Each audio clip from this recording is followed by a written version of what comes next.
De fortes pluies sur Cotonou et environ depuis ce matin. La température oscille entre 28 et 24 degrés. Mesdames et messieurs, bonjour. Dans ce 13h au Bénin, nous allons pousser notre curiosité sur le contenu des sacs à main des dames. Cet accessoire de mode presque indissociable de la jante féminine. C'est un reportage que nous propose Samira Touméré. Restez avec nous pour les détails. Dans l'épisode de ce jour de notre feuilleton du mois, nous allons à la découverte des tricycles de Djougou. Ils sont souvent sollicités pour le transport des marchandises à travers la ville et les marchés avoisinants. Et puis, les militants du bloc républicain de la 14e circonscription électorale ont exprimé leur soutien au chef de l'État dans le cadre de la tentative de coup d'État. Avec l'appui des députés et des élus locaux de Basila, ils ont organisé une marche pour dire non à toute tentative d'atteinte à la sûreté de l'État. Le développement à suivre. À nouveau, bonjour. Ils sont presque inséparables, les femmes et leurs sacs à main, tellement indissociables qu'on est curieux de savoir ce qu'elles peuvent bien y mettre pour les traîner partout, que ce soit pour le travail, les loisirs et pour diverses sorties. On retrouve toujours les femmes avec cet accessoire de mode. Samira Touméré s'est donc intéressée au contenu de cet accessoire. Voici son reportage.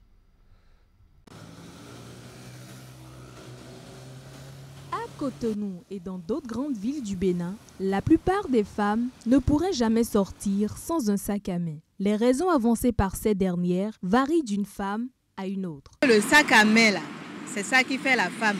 Et c'est ça qui fait la beauté de la femme. Et souvent, la femme, elle a ces petits trucs-là dans le sac qu'elle peut garder, qu'elle ne peut pas garder dans la main comme l'homme en partant, quoi. Moi, j'ai une moto, par exemple. Donc, pour conduire, je dois mettre mon téléphone quelque part. Donc, on doit garder nos sacs pour mettre nos téléphones dedans. Le sac à main, pour une femme, une demoiselle, c'est indispensable. Pour me sortir, aller en ville, aller quelque part, je dois l'avoir parce qu'il y a beaucoup de choses dedans. Puisque j'ai des choses qui me sont indispensables que je dois porter. Le contenu des sacs à main des femmes relève d'un vrai secret qu'on ne peut découvrir qu'en jouant les fouineurs ou seulement en requérant leur autorisation. L'exercice avec quelques femmes nous fait découvrir bien des choses, parfois inimaginables. Mon sac contient mon téléphone, ma pièce d'identité, des tampons si possible, et mon chargeur, mes lunettes. La liste des objets qu'on peut retrouver dans les sacs à main des femmes n'est pas exhaustive. Je mets souvent d'abord le téléphone, ça c'est la première des choses. Le chargeur, ça je n'en mets pas tout le temps, mais toujours la boîte de craie pour rafraîchir le visage à un moment donné, quoi. Voilà. J'ai des portes et choses là, des porte-monnaies. J'ai des livres parce que je dois lire. J'ai mes clés. J'ai un peu de lotion pour passer sur le corps parce que je suis en voyage. Il y a un peu de tout. Mon mouchoir. Ce que moi je mets souvent dans mon sac, peut-être des produits de beauté. Si par exemple je suis allée à un endroit, je vois mon maquillage, ça s'est effrité un peu, je peux m'arranger un tout petit peu. À part ça, il y a certains trucs de femmes un peu intimes que je peux mettre dans le sac pour pouvoir à un moment donné faire le ménage à mon niveau, quoi. Les sacs, également accessoires de mode, sont très souvent choisis avec minutie par les femmes pour mettre en valeur leur style vestimentaire. Ici, la couleur, le volume, la forme et la matière comptent beaucoup. Si je dois aller au travail, il y a un sac pour ça. Mais si je dois sortir, il y a des sacs pour ça. Quand tu portes certaines chaussures, ça doit aller avec le sac, quoi. Au bout de cette quête, la vérité émerge. Les sacs à main sont à la fois des outils pratiques et représentent un véritable compagnon pour la gente féminine. Voilà pourquoi elles ne peuvent s'en passer. Pour les curieux, vous savez désormais ce que contient le sac à main des dames. Direction Djougou à présent, ou un autre type de transport en commun fait beaucoup parler de lui. Il s'agit des tricycles. Ils sont souvent sollicités dans le transport des marchandises à travers la ville et vers des marchés environnants. Mais depuis quelques années, la prolifération de ce moyen de transport réduit la rentabilité commerciale et l'inobservance du code routier oblige aussi la police républicaine à être sur le talon de jour comme de nuit. Ulrich Gaba nous propose une incursion dans l'univers des tricycles de Djougou.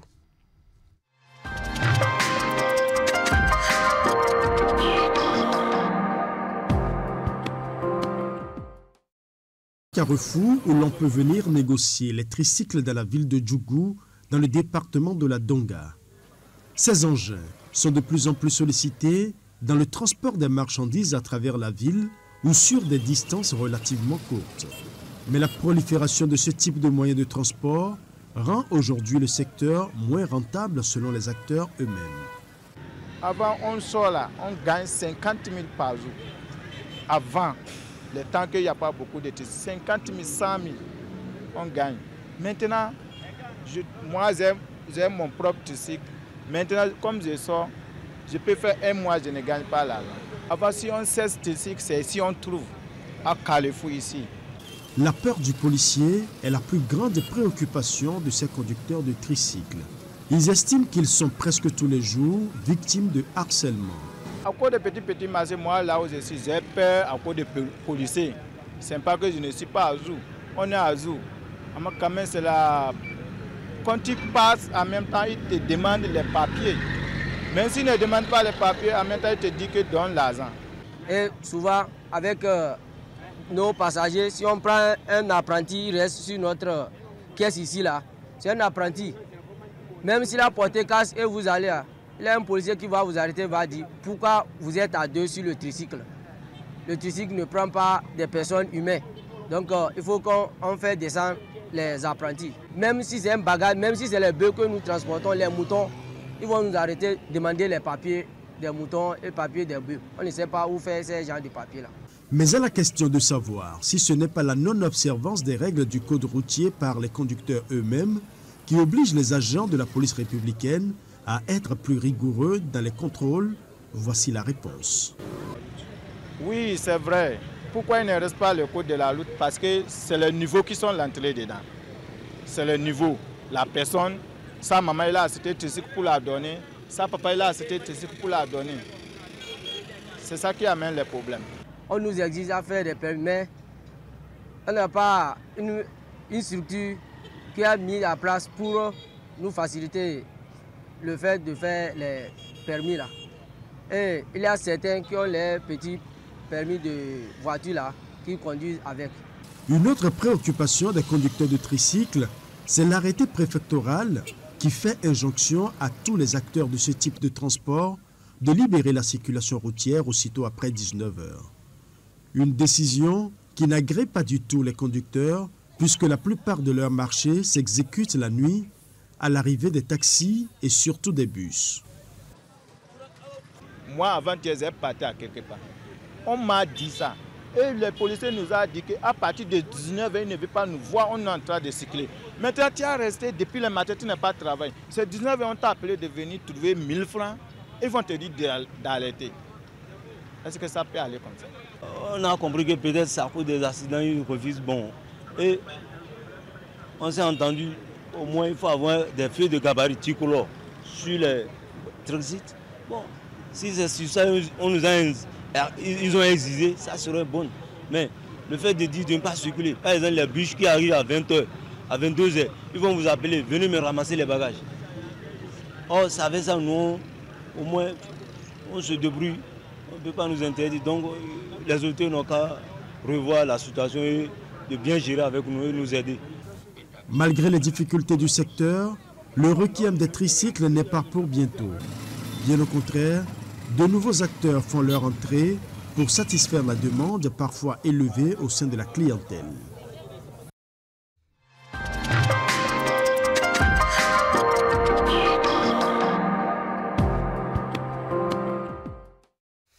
Dans la même ville, pendant ce temps, les conducteurs de taxi-ville se plaignent également de manque de clients. Selon leur analyse, les voyageurs s'en réfèrent plus au bus qu'au taxi et les rares passagers qui restent pour ces derniers ne sont que des commerçants des petits marchés environnants. Ces plaintes des chauffeurs de taxi de Djougou ont fait l'objet d'un reportage que nous propose ici Ulrich Kaba et Ider Mpévi. 6h45. Le soleil darde ses premiers rayons sur la ville de Djougou dans le département de la Donga. Sur la gare routière centrale, dans le 2e arrondissement de la commune, c'est déjà l'heure des gros chargements. C'est le seul moment de la journée où les chauffeurs sont heureux, puisque la clientèle s'amenuise au fil des jours. Une situation qu'ils dénoncent au quotidien. On remercie Dieu avec la sécurité du gouvernement qu'il a fait. On est à l'aise sur la voie. Mais pourtant, c'est l'affaire de passagers qui nous manque. Nous n'avons pas de passagers. Nous n'avons pas de passagers, surtout les passagers, nous n'avons pas de passagers. Bon, nous, en tout cas, nous, on ne comprend pas pourquoi il n'y a pas de passagers. Même il n'y a pas de passagers. Dans la gare, comme il n'y a pas de passagers, des fois on reste jusqu'au soir, du matin jusqu'au soir, sans trouver pas de passagers. Nous, on est dans la gare, les passagers ne viennent pas. Ils sont au bord de la voie. Et pour les syndicats, faire des moyens pour que les véhicules reviennent à la gare. Mais ils sont en train de revenir à la gare un peu. Le repas qui s'est organisé un peu. Cette rareté de la clientèle s'explique selon certains conducteurs par l'impatience des passagers à attendre longtemps sur les gares routières le temps que le véhicule soit plein. D'autres estiment que le problème se trouve dans la prolifération des bus qui désormais occupent toutes les heures et presque toutes les destinations. À cela s'ajoutent d'autres difficultés que les acteurs des transports n'hésitent pas à souligner. C'est parce que là, sur la voie, il y a des difficultés à faire des douaniers. C'est pourquoi les passagers ne viennent pas à l'autogare. Parce que quand ils vont venir prendre les gens, arriver sur la voie, les gens vont prendre leurs marchandises sur la voie. Les douaniers vont prendre les marchandises. C'est ça qui fait qu'il n'y a pas de passagers. Les passagers ne viennent plus à la gare. Et tous les passagers sont revenus envers les bus. Puisque le bus, les douaniers n'arrêtent pas le bus. Donc les passagers sont obligés de rentrer dans le bus et laisser les petits véhicules. Parce que quand les petits véhicules prennent, c'est les douaniers qui va avoir des difficultés avec les douaniers. Mais le bus, lui, il est à l'aise. C'est pourquoi tous les passagers maintenant, c'est bus. C'est la désolation dans le rang des conducteurs de taxi. Ils ont soif d'un vent nouveau pour réorganiser leur secteur et permettre aux acteurs de jouir de leurs activités. Ils espèrent que demain sera meilleur. Éducation à présent, les meilleurs écoliers et élèves des communes de Kopargo, Waké et Bassila ont reçu les encouragements du ministre d'État chargé du développement Abdoulaye Biotchane au cours d'une cérémonie fort simple présidée par le maire de Bassila représentant le ministre donateur. Les apprenants sont entrés en possession de leurs différents prix. Abdou Sabi Idrissou pour les précisions. Des vélos flambant neufs, des kits scolaires, des enveloppes financières, des tablettes, des ordinateurs portatifs soigneusement emballés au profit des meilleurs candidats au CEP, BEPC et BAC de l'année 2024 dans les communes de Bassila, Kopargo et Waké. Parrainé par le ministre d'État Abdoulaye Biotchane, cette initiative vise à stimuler la saine émulation au sein des écoliers et élèves. Je suis attaché à l'excellence dans tout ce que j'entreprends et dans l'exercice de l'ensemble de mes fonctions et responsabilités. L'excellence se trouve dans les efforts illimités. Et ce sont ces efforts illimités déployés sans ménagement qui vous ont permis de vous hisser parmi les 10 premiers au CEP, au BEPC et au bac. Mes chers enfants, ce que je fais avec vous aujourd'hui mérite d'être généralisé à l'ensemble des communes du Bénin. L'acte posé par le ministre d'État chargé du développement et de la coordination de l'action gouvernementale est une preuve supplémentaire de son engagement à soutenir les efforts déployés par le gouvernement du Bénin en matière de scolarisation et de l'excellence en milieu scolaire. Je vous exhorte à faire encore plus d'efforts pour la suite de vos études et à vous dire à chaque instant que le monde a besoin des excellents et non ceux qui se contentent de faire juste le minimum. Je vous réitère mes chaleureuses félicitations et vous encourage à persévérer dans les efforts pour surmonter tous les obstacles qui se dresseront sur votre itinéraire scolaire et universitaire. Très ému par ce geste qui intervient quelques semaines après la reprise des classes, les bénéficiaires directs, par la voix de leur porte-parole, ont remercié le parrain qui met un point d'honneur sur l'excellence en milieu scolaire. Cher papa donateur, ministre d'État Abdoulaye Biotchane, président du parti Bloc républicain, vous êtes un père modèle et inspirant serviteur de l'État. Que le Seigneur vous accorde la grâce de la santé dans la longévité. Toute notre reconnaissance et toute notre gratitude à vous, papa ministre d'État Abdoulaye Biotchane, président du parti Bloc républicain. Infiniment merci. À travers un tableau artistique, les parents d'élèves expriment ainsi leur reconnaissance à tous ceux qui ont contribué à l'effectivité de cet événement. Toujours parlant d'excellence en milieu scolaire, la Fondation Mère Taïra, engagée dans le maintien des jeunes filles à l'école, a fait don de kits scolaires et bourses d'études aux filles issues des familles vulnérables. Présidée par Taïra Salifou Assouman, cette fondation met un point d'honneur à l'excellence en milieu scolaire. La cérémonie s'est déroulée à Léni Djougou en présence des bénéficiaires, parents d'élèves, chefs religieux et cadres à divers niveaux. Abdou Sabi Idrissou. Tu fais les classes,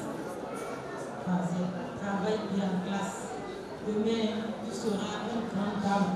La Fondation Mère Taïra poursuit inlassablement ses efforts en faveur de l'éducation des filles de la Donga.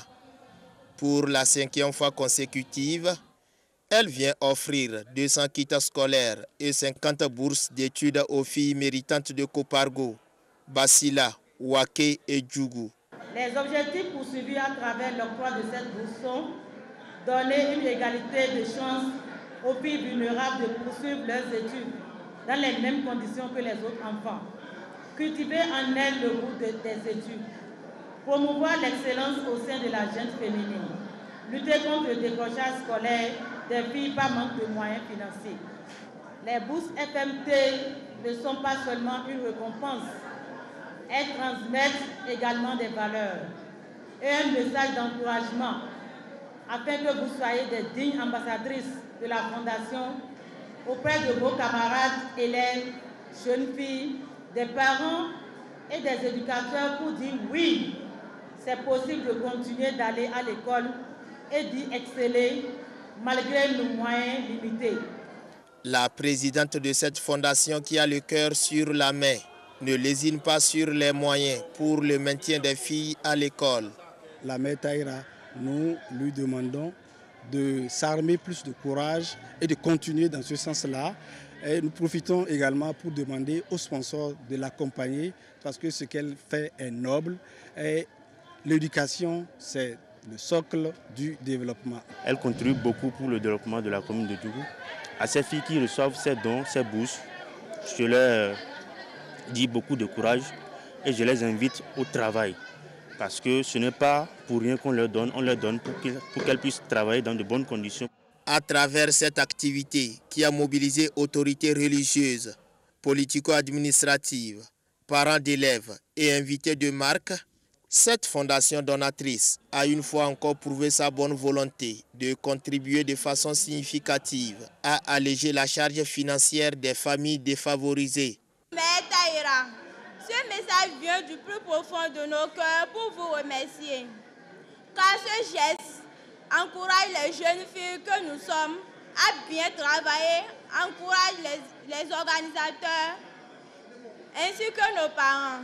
Cette fondation, qui œuvre pour booster le taux de rétention scolaire des filles dans les 4 communes de la Donga, n'entend pas s'arrêter en si bon chemin. Elle promet d'autres actions d'envergure, toujours pour le bien-être et l'épanouissement des apprenantes. Je l'annonçais en début d'édition, après les militants du bloc républicain de la 13e circonscription électorale, ceux de la 14e plutôt, ont aussi exprimé leur indignation et tristesse face à cette affaire de tentative de coup d'État. Mobilisés autour des députés à l'Assemblée nationale et des élus communaux et locaux BR, ils ont voulu témoigner leur solidarité au chef de l'État visé par une tentative de coup d'État. On retrouve Alassane Aounan et Abdou Sabi Trissou.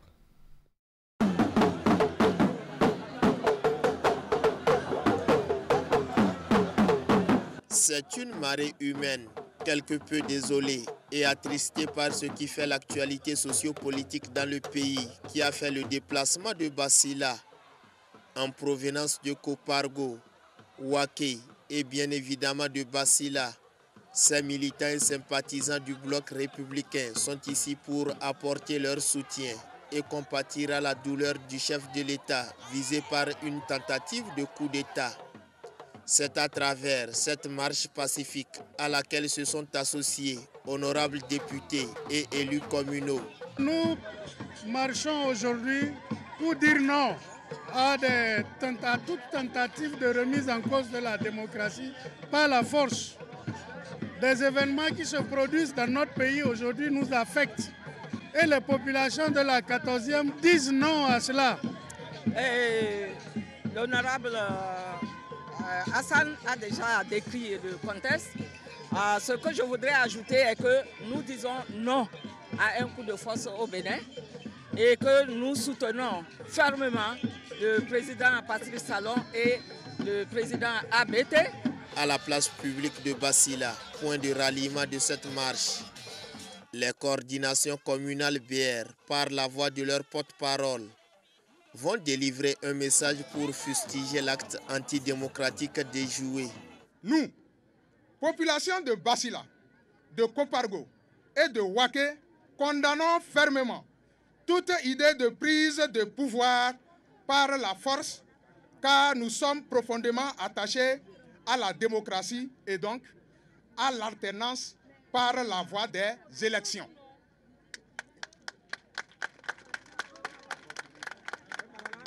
Nous sommes profondément convaincus que l'application des résolutions de la conférence nationale, qui constitue la base consensuelle de notre vivre ensemble, ne fait aucune place à un coup de force politique, quels que soient les motifs.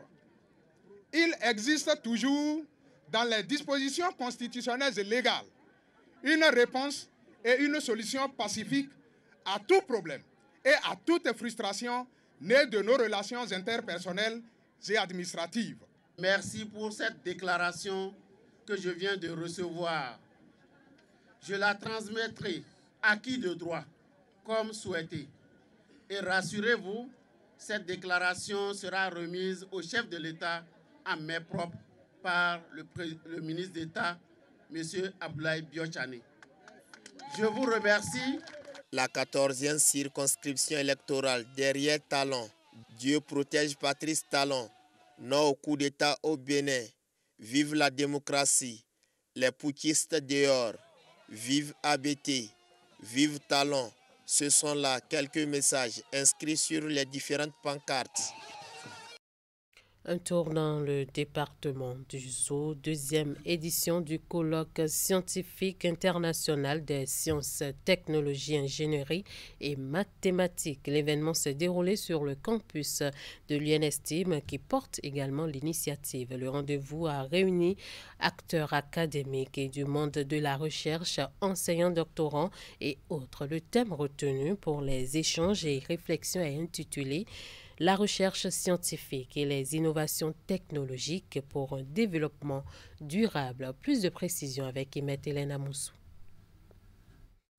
Initiative de l'Université nationale des sciences, technologies, ingénierie et mathématiques UNESTIM, la rencontre est à sa deuxième édition. Ce colloque scientifique international a rassemblé les acteurs académiques et du monde de la recherche, enseignants, doctorants et mémorants venus d'ici et d'ailleurs. À travers cet événement, nous souhaitons promouvoir la production et la diffusion des résultats de la recherche et consolider le label Made in Benin. Nous sommes fermement convaincus, chers participants, que ces éléments constituent des leviers essentiels pour favoriser le développement durable de notre pays et de notre continent. Avec pour objectif de renforcer les acquis de la première édition, ce colloque scientifique vise également à susciter chez les participants un véritable intérêt pour la production scientifique, l'innovation technologique et la valorisation des savoirs. Le thème retenu pour les échanges et réflexions est intitulé « La recherche scientifique et les innovations technologiques pour un développement durable ». Après les échanges que j'ai pu noter, c'est que votre université est sur le chemin justement de mettre en place cet écosystème qui va permettre aux étudiants de développer leur talent. On a des jeunes qui sont très intelligents, capables de développer leur talent, mais l'environnement n'est pas favorable. Aujourd'hui, l'un des freins, et c'est un plaidoyer que je fais vis-à-vis de nos gouvernants en général, en Afrique de l'Ouest en particulier, c'est d'investir dans la jeunesse. C'est de créer des systèmes qui permettent aux jeunes d'avoir accès au financement. Il faut que nos États prennent conscience de cela et s'investissent. Au niveau légal, j'ai cru comprendre que le Bénin a pris des lois qui permettent effectivement la mineure. Maintenant, il faut que ce soit suivi des faits. Cet événement marque une étape décisive dans le renforcement de notre engagement commun en faveur de la recherche et de l'innovation au service du développement durable au Bénin et au-delà. La recherche scientifique, appuyée par des innovations technologiques adaptées à notre contexte, est la clé pour ouvrir la voie à un développement durable et harmonieux. La production scientifique et l'innovation technologique doivent s'accompagner d'une valorisation de nos acquis de recherche, d'une connaissance des savoirs endogènes et d'une protection adéquate à travers la propriété intellectuelle, le label INBENIN. Pour les 4 jours qu'ont duré les travaux, diverses activités ont été menées, à savoir des conférences, des tables rondes et des communications. De nombreuses innovations de chercheurs, enseignants et doctorants ont aussi été présentées.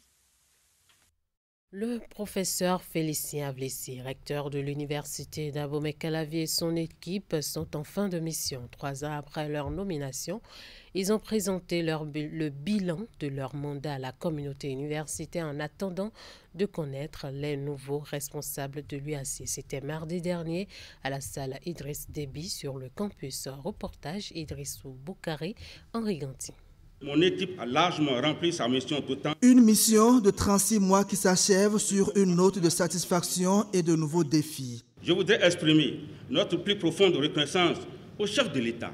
Le 15 octobre 2021, le professeur Félicien Avlessi et son équipe prenaient la tête de l'université d'Abomey-Calavi avec des ambitions bien claires et des chantiers très vastes.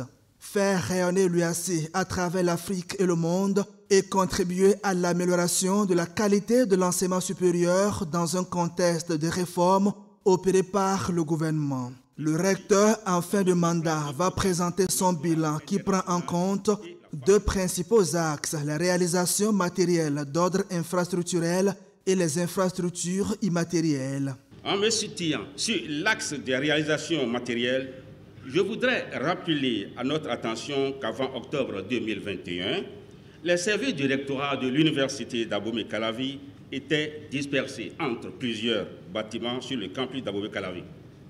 Le bâtiment Edouard Adjano qui abritait une bonne partie de ces services était devenu trop exigu pour ses occupants qui travaillaient dans une promiscuité défiant les lois de l'ergonomie. Le bâtiment dit du rectorat annexe était aussi soumis au même voisinage désagréable, étouffé qu'il était par le centre commercial éponyme. Aujourd'hui, mesdames et messieurs, l'équipe que je dirige a finalisé la construction d'un nouveau bâtiment du rectorat et l'a mis en service avec pour impact positif un bon environnement de travail pour le personnel administratif, un meilleur cadre pour l'accueil des usagers de l'administration universitaire et un changement positif dans le cadre de vie sur le campus. Ce mardi 15 octobre 2024, l'heure est donc au bilan des actions menées pendant 3 ans au profit de la communauté universitaire.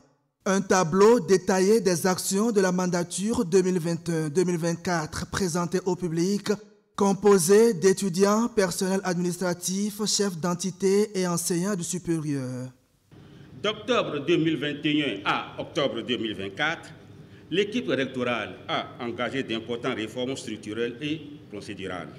Sans prétention d'exhaustivité, je puis affirmer qu'elles concernent la gestion de la carrière du personnel administratif, technique et de service, les fonctions de formation et de recherche des enseignants et des chercheurs, mais aussi et surtout la formation des étudiants. Le rapport de gouvernance Avlesi a été approuvé par la communauté universitaire. Nommé le 13 octobre 2021 en Conseil des ministres, le professeur Félicien Avlesi est le successeur du professeur Maxime Dacruz. Une nouvelle équipe devra être nommée dans les jours à venir. Un mot en sport, cérémonie de remerciement à l'intention des athlètes béninois qui ont représenté les couleurs nationales dans différentes disciplines aux récentes joutes internationales. Le ministre des Sports, Benoît Dato, les a reçus afin de leur témoigner sa reconnaissance et les remerciements du gouvernement. La cérémonie s'est déroulée dans la salle de conférence du stade général Mathieu Kéréko de Cotonou. Voici le reportage. Et chaque athlète qui honore son pays doit l'être en retour. Pour le Bénin, ces athlètes ont donné le meilleur d'eux lors des différentes échéances dans lesquelles ils étaient présents et sont revenus avec des médailles et des trophées. C'est le moment ici choisi par le ministre des Sports, Benoît Dato, pour rencontrer ces valeureux représentants et leur témoigner sa reconnaissance pour avoir honoré le Bénin. J'ai vu flotter notre drapeau à plusieurs reprises. J'ai vu des médailles d'argent qui sentaient l'or, mais le meilleur reste à venir. Si nous partons pour une compétition, c'est pour gagner. C'est pour honorer notre drapeau. Et vous l'avez si bien fait que je tiens à réaffirmer la volonté du chef de l'État, de son gouvernement, à poursuivre la dynamique du financement. Le gouvernement tient à poursuivre avec le financement de la formation, la détection et la construction des infrastructures sportives afin de maintenir cette belle dynamique. Au regard du diagnostic de la participation des différentes fédérations aux expéditions internationales, le patron des sports du Bénin est conscient du reste du travail à faire. Nous avons observé nos zones de faiblesse qui ne nous ont pas aidés à voir que des médailles d'or pendant toutes les expéditions que nous venons d'avoir. Et nous allons travailler ensemble avec chacune des fédérations pour remettre les choses à l'endroit. Cette séance de remerciement, initiée par le ministère des Sports, vient galvaniser ces différents acteurs et les pousse vers d'autres victoires encore plus grandes.